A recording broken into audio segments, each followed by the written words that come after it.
നമസ്കാരം. നമ്മുടെ ഏത് ജീവിതമാണ് ശരി? നമ്മുടെ രാഷ്ട്രീയ ജീവിതമാണോ, സാമ്പത്തിക ജീവിതമാണോ, സാമൂഹിക ജീവിതമാണോ, അതോ സാംസ്കാരിക ജീവിതമാണോ? ഏതാണ് ശരി? ഏത് ശരിയെയാണ് നമ്മൾ വെള്ളമൊഴിച്ച് വളമിട്ട് വളർത്തിയെടുക്കേണ്ടത്? നമ്മളെല്ലാം ഒരു വീട്ടിൽ ജനിച്ചതാണ്.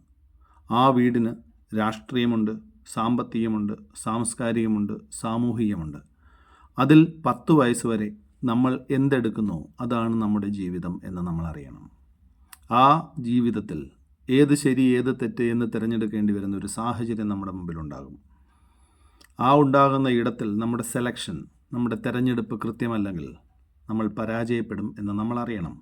നിയമവാഴ്ചയുള്ള ഒരു രാജ്യത്ത് കൃത്യമായി രാഷ്ട്രീയ ജീവിതം മുന്നോട്ട് കൊണ്ടുപോവുക എന്നതാണ് ആവശ്യം.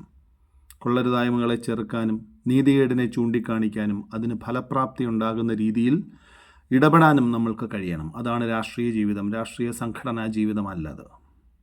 രാഹുൽ മാങ്കൂട്ടത്തിലും ദിലീപും ഒക്കെ ഇന്ന് അനുഭവിക്കുന്നത് എതിർചേരിക്കാരായ അത്രയും പേർ അതേ കുറ്റങ്ങൾ ചെയ്തിട്ട് പോലും തിരിച്ചു കിട്ടുന്ന സാമൂഹിക ജീവിതത്തിലെ കൃത്യതയില്ലായ്മ, അശ്രദ്ധകൾ കൊണ്ടാണ് എന്ന് പറയേണ്ടി വരും.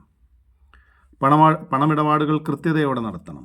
ഈ കാലഘട്ടത്തിൽ അത് കൃത്യതയോടെ നടക്കും. എല്ലാത്തരം തെളിവുകളും പണമിടപാടുകളിലുണ്ട്.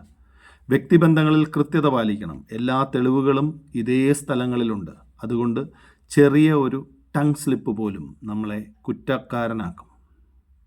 സാമൂഹിക ജീവിതത്തിൽ, മതജീവിതത്തിൽ, റോഡ് നിയമങ്ങൾ പാലിക്കുന്നതിലെല്ലാം കൃത്യത വരുത്തണം. കാരണം ടെക്നോളജി നമ്മളെ കാത്തിരിക്കുന്നുണ്ട് നമ്മുടെ അബദ്ധങ്ങളെ കണ്ടുപിടിക്കാൻ. അതൊരു രാഷ്ട്രീയ സ്വഭാവമുള്ളതാണ്. യുവാക്കളോട് പറയുന്നു, അനിമയല്ല, 2007 ഇറങ്ങിയ അനിമയല്ല, 2026 AI ആണ് പ്രധാനമെന്ന്. Thank you.